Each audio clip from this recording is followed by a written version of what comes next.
अच्छा, अब बच्चों की, इवन बड़ों की भी बड़ी अटैचमेंट हो जाती है पेट्स के साथ और बहुत ज़्यादा इमोशनली अटैचमेंट हो जाती है।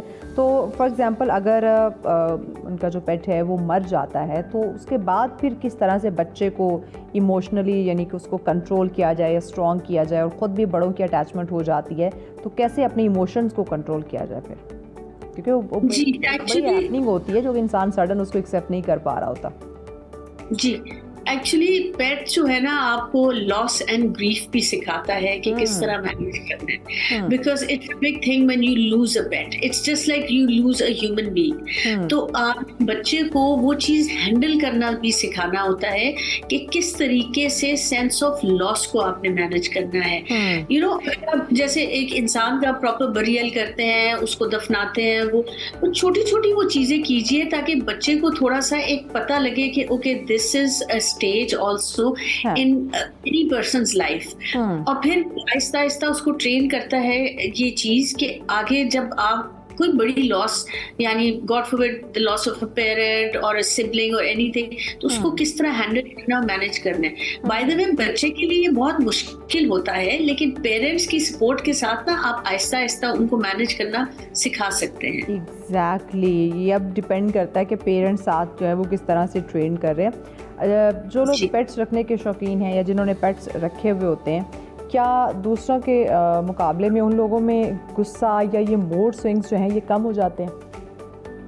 बिल्कुल कम होते हैं जी, जैसे कि ये स्ट्रेस एंड एंजाइटी बहुत कम होता है। हम्म। कोर्टिसोल लेवल जो कि आपका स्ट्रेस एंजाइटी गुस्सा दिलाता है, वो और भी कम खासकर हो कहते हैं जाता ना वो है। पेट्स की जो आवाज़ होती है, आप खासकर वो बिल्ली की जो आवाज़ है वो आपको बड़ा रिलैक्स फील करवाती है जो आपने घर में यू रखी हो। आर एब्सोल्युटली राइट जी। आप, आई थिंक आप बेहतर रिलेट कर सकती है because you are a cat owner.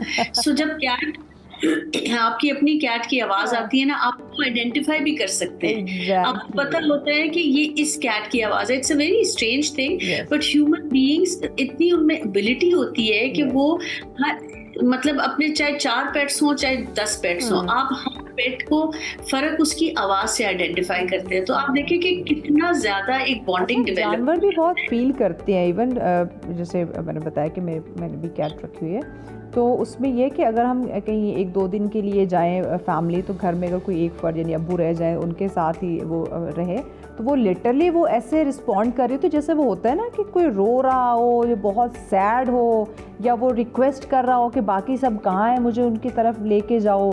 Like वो इस तरह से रिस्पॉन्ड कर रहे होते हैं, इस तरह से एक्ट कर रहे होते हैं। यू आर राइट जी। और पेट्स जो होते हैं आपके इमोशंस को भी पिक करते हैं। हाँ। If you are sad, a pet will pick up that you are sad, जब एंड वो घर एक वापस आए तो लिटरली इस तरह वो आपके साथ प्यार करेंगे जैसे पता नहीं आपकी सालों बाद घर वापस आए और वो कितना उदास था आपको लेके। एब्सोल्युटली जी। वो और इवन जब आप उनसे नाराज होंगे तो हाँ। उनको पिक कर लेंगे वो ये चीज कि you are angry with them and they हाँ। Will act accordingly. तो यस। इसलिए ये सब चीजें जो होती है ना, पेट्स में ये सेंस बहुत दी हम्म। होती है अल्लाह ताला ने। और ये लिटरली ये चीज़ें आप खुद फील करते हैं, तो आप में एक वो जिस तरह आप हैप्पी हार्मोन की बात कर रहे हैं, या एक ऐसे मूड मिजाज की बात करें जिसमें नरमी आ जाती है, एहसास आ जाता है, तो ये लिटरली इंसान फील कर रहा होता है पेट के साथ साथ। I think absolutely. जो राइट नाउ जो सिचुएशन है कि हमें बहुत जल्दी गुस्सा आ जाता है, हमें बर्दाश्त नहीं है, एहसास हमें कहीं ना कहीं कम होता जा रहा है या ख़त्म होता जा रहा है, तो मुझे लगता है कि हर घर में अब पेट होना चाहिए। बिल्कुल जी, होना चाहिए। एक हाँ। लेवल ऑफ काइंडनेस बहुत क्रिएट हो जाता है हाँ। सोसाइटी में। हम्म।